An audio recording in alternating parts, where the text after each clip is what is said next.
High court కూడా ఆదేశాలు ఇచ్చింది. ఎస్సీ దళిత క్రైస్తవులకు ఉన్న ప్రతి ఒక్కరు కూడా ఎస్సీ హోదా అనేది రాదని చెప్పడం జరిగింది.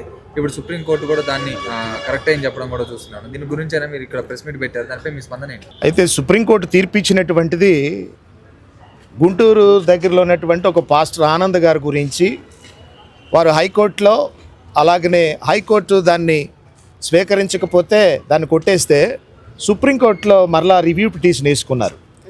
దాని మీద దళిత క్రైస్తవులకు ఎస్సీ హోదా కల్పించాలనేటువంటి నినాదంతో మేము పోరాడుతున్నాం. ఆల్రెడీ దళిత క్రైస్తవులకు ఎస్సీ హోదా రాదు అని చెప్పి మాత్రం సుప్రీంకోర్టు ఏమి తీర్పు ఇవ్వటం జరగలేదు. ఎందుకంటే దీని మీద ఆల్రెడీ పెండింగ్లో ఉన్నాయి కేసులు. నెక్స్ట్ ఏంటంటే ఇప్పుడు మేము ఈ కార్యక్రమము తలపెట్టింది దేనికోసం అంటే మొన్న ఆనంద్ గురించి తీర్పు ఇచ్చినటువంటి దానికోసం కాదు. ఇది 76 సంవత్సరాల నుంచి పెండింగ్లో ఉంది. దళిత క్రైస్తవులకు ఎస్సీ హోదా కల్పించేటటువంటి విషయంలో మా పోరాటం ఈ రోజు నుంచి కాదు. 1950లో ప్రెసిడెన్షియల్ ఆర్డర్ మరి 3వ పేరాలో రాజ్యాంగంలో లేనటువంటి దాన్ని ఒకటి చేర్చినటువంటిదే తప్ప రాజ్యాంగంలో రాసినటువంటిది మాత్రం కాదది. చేర్చినటువంటిది ఏదైనా సరే అది 6 నెలలలో క్యాన్సిల్ చేయాలి. కానీ 6 నెలలు కాదు, 76 సంవత్సరాలు పట్టింది. 76 సంవత్సరాలు పట్టడానికి గల కారణం ఏంటంటే యావత్ క్రైస్తవ్యం స్వీకరించిన దళితుల్లో ఉన్నటువంటి వాళ్ళకు ఉన్నటువంటి నిర్లక్ష్య వైఖరి. ఎందుకంటే ఈ సమస్య ఈ మాదిగాదిలే అని చెప్పి నిర్లక్ష్యం చేశారు. అందుకని 76 సంవత్సరాలు పట్టింది. 1950లో వచ్చినటువంటి సమస్య 56కి షెడ్యూల్ కులాల్లో ఉన్నటువంటి ఎస్సీలు షెడ్యూల్ కులాల్లో ఉన్న చిక్కులు పోరాటం చేసి హక్కులు సాధించుకున్నారు. అలాగే 1990లో బౌద్ధ మతంలో ఉన్నటువంటి ఎస్సీలు సాధించుకున్నారు, ఎస్సీ హోదా సాధించుకున్నారు. దీని అంతటికీ కూడా మరి వాళ్ళ ఐక్యత ఈరోజు యావత్ క్రైస్తవులందరూ కూడా ఇప్పుడు సుప్రీంకోర్టులో వచ్చినటువంటి తీర్పులు పాస్టర్ ఆనంద్ మీద వచ్చినటువంటి తీర్పు తప్ప యావత్ క్రైస్తవుల మీద వచ్చినటువంటి తీర్పు మాత్రము కాదు. క్రైస్తవ్యంలో మారటానికి గల కారణం కేవలం ఒకటే సార్.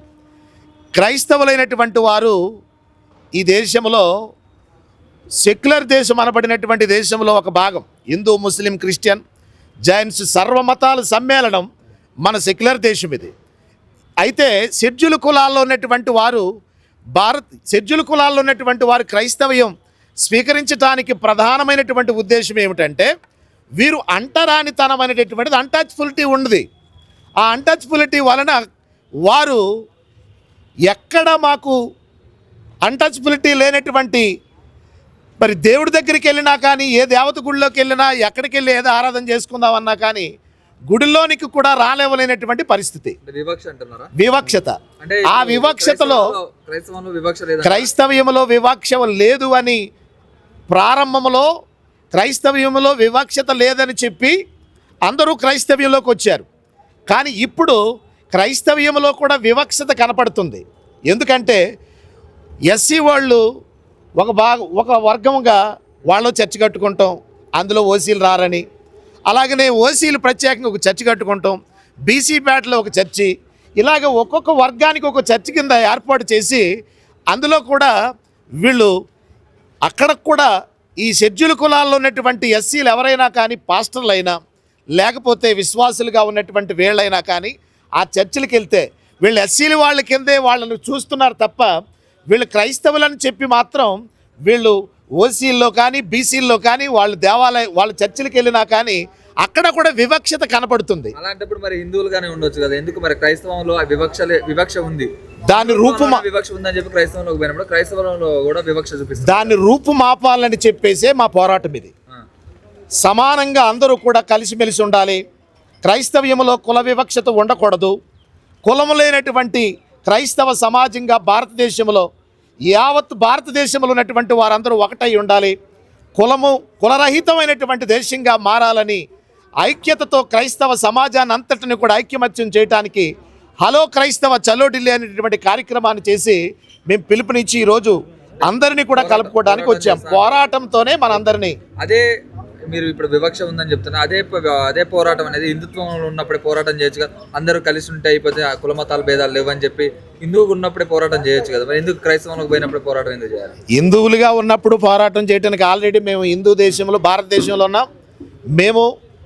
మాకు ఆ రోజున మా సమాజానికి ఈ పోరాటం చేసేటటువంటి పటిమ లేదు. డాక్టర్ బిఆర్ అంబేద్కర్ ఇలాంటి సమాజం కోసం ఆయన ఎంతో త్యాగం చేశాడు. కానీ రాజ్యాధికారం ద్వారానే ఏదైనా హక్కులు సాధించుకోవచ్చని ఆయన ప్రత్యేకంగా ఒక పార్టీ పెట్టినా కానీ ఆయన్నే ఓడించారండి, అంత మహాను మేధావిని. కానీ ఈరోజు క్రైస్తవులందరూ కూడా ఒక తాటి మీదకి వచ్చి అందరూ ఒకటే ఆలోచిస్తున్నారు. మేము పార్టీ పెడతాం, మేము ఐక్యమత్యంగా అందరూ ముందుకు వస్తాం అంటున్నారు. కానీ పీతల మంగావలాగా ఒకరు ఒక మాట అంటే ఒకరు ఒక మాట అంటున్నారని చెప్పి రాజకీయ పార్టీల దృష్టికి ఎగతాళిగా కనబడి క్రైస్తవులు ఏదన్నా అంటే చేయలేరేమోనని వారికి ఉన్నటువంటి ఆ నిర్లక్ష్య, లేకపోతే వారు అనుకుంటున్నటువంటి విధానాన్ని చూస్తూ ఉంటుంటే క్రైస్తవుల్లో ఈరోజు అందరిలో కూడా మంట పుట్టి, ఎందుకని మనము ఈ విధమైనటువంటి పరిస్థితులు ఎదురైనవి అని చెప్పి మమ్మల్ని మేము స్వపరీక్ష చేసుకుని ఐక్యమత్యంతో అన్ని సంఘాలు ఏకమై ఈరోజు డినామినేషన్స్ భేదం లేకుండా అందరూ కలిసికట్టుగా ఉండి దీంట్లో కుల మనేది లేకుండా ఐక్యమత్యంతో ఉండాలని చెప్పి మేము పిలుపునిస్తూ ఇండియన్ క్రిస్టియన్ ఫెడరేషన్ మేము ఈరోజు తెలంగాణలో ఉన్నటువంటి పీసీఎఫ్ అలాగే క్రైస్తవ సంఘాలన్నింటినీ కూడా కలుపుకుని ఇలాంటి ఉద్యమానికి పిలుపునివ్వటం జరిగింది. కనుక మీ ద్వారా ప్రభుత్వానికి మేము విన్నవించుకునేది ఒకటే, క్రైస్తవుల్లో ఐక్యత లేదనుకునటం తప్పు. సమయం వచ్చిన తర్వాత అందరూ ఒకటవుతాం. అలాగని చెప్పి హిందువులు మాకు వ్యతిరేకం కాదు, హిందువులు మా సహోదరులు. అందరూ అంటే హిందూ, ముస్లిం, క్రిస్టియన్ సర్వ మతాలు అందరూ కూడా. ఐక్యత లేదంట అందరంటే ఎవరు? ఐక్యత అంటే కొందరు హిందూ వ్యతిరేకమైనటువంటి శక్తులు కొంతమంది ఉన్నారు. క్రైస్తవంలో ఐక్యత ఉందని చెప్తున్నారు, ఇంతకుముందు ఐక్యత లేదా? ఇంతకుముందు ఐక్యత ఉంది, కానీ కొందరు క్రైస్తవుల్లో ఇప్పుడు మా పెద్దలు కొంతమంది ఏం చేస్తున్నారంటే, క్రైస్తవులా లేకపోతే యాదవ క్రైస్తవులా లేకపోతే దళిత క్రైస్తవులా? ఆల్ క్రైస్తవులండి. అయితే ఒకటే, ఎవరు చెప్తున్నారు ఇలాంటి మాట అంటే మా క్రైస్తవులు కాదు.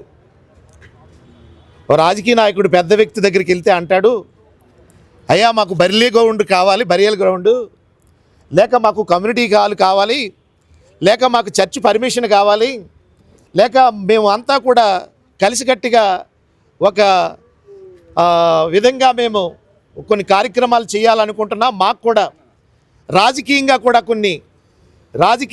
కొన్ని సీట్లు కేటాయించండి అని చెప్పి క్రైస్తవ ప్రతినిధులుగా వెళ్ళి అడుగుతుంటే వాళ్ళు అంటున్నారు, రాజకీయ పెద్దలండి మాట్లాడేది, మీరు అందరూ ఒకటే రండి, క్రైస్తవులు అందరూ ఒకటిగా లేరు అంటున్నారు. ఎవరు చెప్పారండి వాళ్ళకి ఒకటిగా లేరని? ఒక్కొక్కరు ఒక్కొక్క బ్యానర్ రిజిస్ట్రేషన్ చేసుకుని వారి సంఘాల కొలిది వాళ్ళు ఆరాధించుకుంటున్నారు, వాళ్ళు సంఘాల కొలిది కమిటీలు వేసుకుంటున్నారు. సమయం వచ్చిన తర్వాత మాత్రం అందరూ ఒకటే. ఒకవేళ రాజకీయంగా కూడా వీళ్ళు ముందుకెళ్ళాలనుకున్నప్పుడు ఒక సమయం వచ్చింది ఇప్పుడు. ఎందుకంటే ఒక పక్క నుంచి క్రైస్తవుల మీద దాడి చేస్తున్నారు, చర్చిల మీద దాడి చేస్తూ ఉంటుంటే అందరిలో ఒక పట్టుదల వచ్చింది. రేపు రానున్నటువంటి ఎన్నికల్లో క్రైస్తవులు ఇంచుమించు అందరిలో కూడా ఒక అవేర్నెస్ వచ్చింది. పోటీకి సిద్ధమవటానికి కూడా, రాజకీయంగా కూడా ముందుకెళ్ళటానికి కూడా సిద్ధమయ్యారు ఈరోజు క్రైస్తవులు అంటే మీరు ఒకటే చెప్తున్నారు, దళితులు కాదు, ఓసీల్లో నుంచి క్రైస్తవ్యంలోకి వచ్చిన వాళ్ళు, బీసీల నుంచి క్రైస్తవ్యంలోకి వచ్చిన వాళ్ళు, ఎస్సీల నుంచి క్రైస్తవ్యంలోకి వచ్చిన వాళ్ళు, సర్వ కులాలలో నుంచి కూడా క్రైస్తవ్యంలోకి మారిన వారందరూ ఒకటవుతున్నారు. మాకందరూ సమానమే, అందరినీ కలుపుకొని ఐక్యమత్యంతో ఈ ఉద్యమాన్ని ముందుకు తీసుకెళ్తామని మీ ద్వారా ప్రభుత్వానికి తెలియపరచుకుంటున్నాం.